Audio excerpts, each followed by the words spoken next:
Hi guys, it's Kirsty here again from My Home Truths. I'm ready for another Challenge of the Week video. And this week's challenge is one that I think a few of us would be sharing right now, and it's to do with trying to keep your kids in school to the end of the year.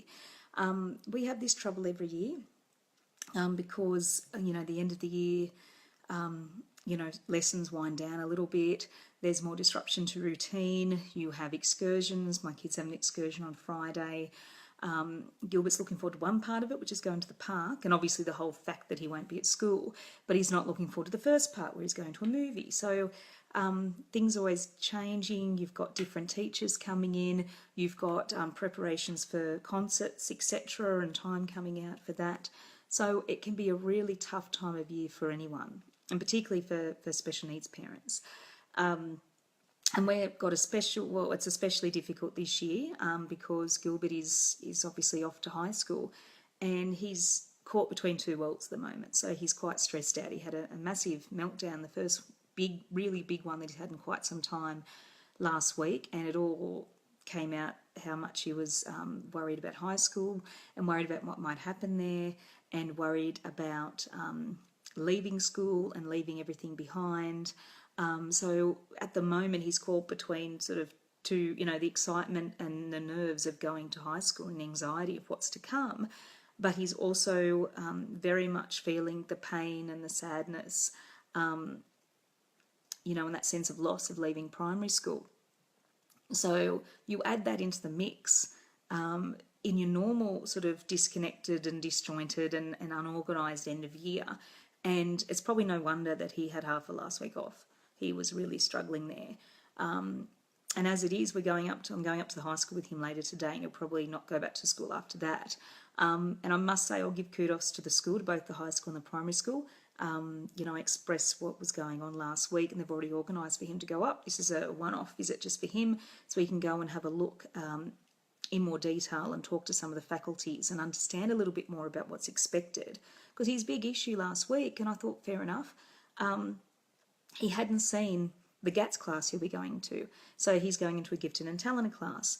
Now they're going to different rooms and having different teachers, but in all of the sessions that he'd gone up to the school to do for the supported transition, he hadn't actually been shown what being in that class involves, and that is freaking him out. And it's I can completely understand from his point of view why he's worried about that, and why the 5 sessions that he had didn't address all of his needs. They were great, and he enjoyed it, and I think he's looking more forward to high school than he would, ordinarily. And he'll certainly be more comfortable when he goes to the big one-day orientation day next week, since he's been up there so often. But it didn't address one of his core issues, which was he's going into this selective class. What's involved? What's expected of me? So I'm hoping today we can address some of that with this quick visit he's having up there. And if it doesn't, I'm hoping we can at least, it's a way for him, for us to build in more visits if needed before the end of the year. So that's one way we're trying to deal with it at the moment. But essentially, giving him some time off. And I think there's a lot of families who do the same, that basically you need to give them the mental health days towards the end of the year, and particularly if it's actually not helpful for them to actually be at school. Like his teacher, I talked to his teacher before we did this last week, and she goes, they're having an excursion that he wasn't going to last Thursday. I think Friday was not going to be too much. She's also trying to help other kids transition. So there's a lot of out of routine and upset and all that sort of stuff going at the moment. So she pretty much said to me, if he needs time, give it to him. So he's not missing out on anything too much by not being at school, but it might be we're helping to address his anxiety, and it's just one less thing we're not forcing him to do on those days that he can't. Now, this is the other important point. Gilbert and most kids on the spectrum, a lot of them will be smart enough to work out how to play the system, and that's why, you hear of so many suspensions, because they'll do stuff that they know they don't want to go to school. So they'll do something, they know the punishment will be suspension. Great, that's giving them exactly what they want. And this is why the whole discipline system doesn't really work very well for kids on the spectrum, because you're often giving them what they want anyway, and they'll learn how to play the system. But, I've got to watch out that he's not playing me just to get time off school. So, you get to know your child best as you go along, and I've pretty much made the deal that he had some time off last week. He's going to have an hour or two early today. I expect him to go to school the rest of the week. you know, unless he, you know, he falls apart, and I can just really see that. But setting that expectation with him, it works with him because he knows that he can't play me, well, too much. So hopefully that will give him the confidence and give him, I suppose, the expectation that he should be going to school this week. And then next week we'll see what happens. And next week we've obviously got the big orientation day, and that's looming large in his mind as well. So I'm hoping we can get through that. Nathan's having the day off as well, so we'll be there to support him. And we're hoping that it's quite a positive day, and you know that he'll be happy to just have some quiet time with his friends next week.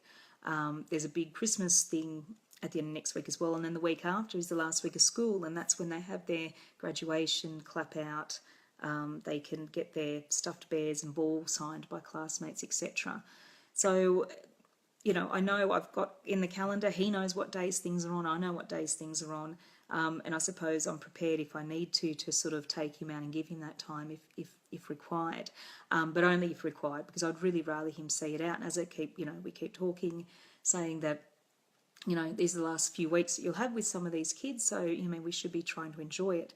And while that's true, that's also feeding into his anxiety, because the other half is just as much about the pain of leaving school for him and what he knows. So it can be a very difficult time of the year. I have no straight answers. That's just what we're doing at the moment. But if you have a similar struggle, challenge, let me know. If you've got something else you want to talk about, please let me know, because I'd love us all to be able to help each other if we can, because, you know, it's hard being a special needs parent, and it can be very isolating at times to face challenge after challenge after challenge, you know, and always seem to be trying to pull out fires and things, that it can be, you know, quite a hard road, particularly if you don't have people in your immediate vicinity who understand the same. So please feel free to share. Message me if you like to, whatever works for you. But I'll be back again on Friday with my wins the week, and that's an equally important video where I try to end the week off right, and I sort of explain what has worked for us and, you know, what we've been happy doing. So fingers crossed there are some wins to share with you this week.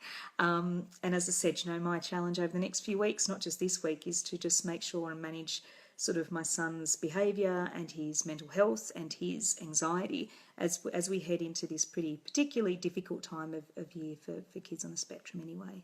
So have a great week, everyone, and I'll talk to you later. See ya.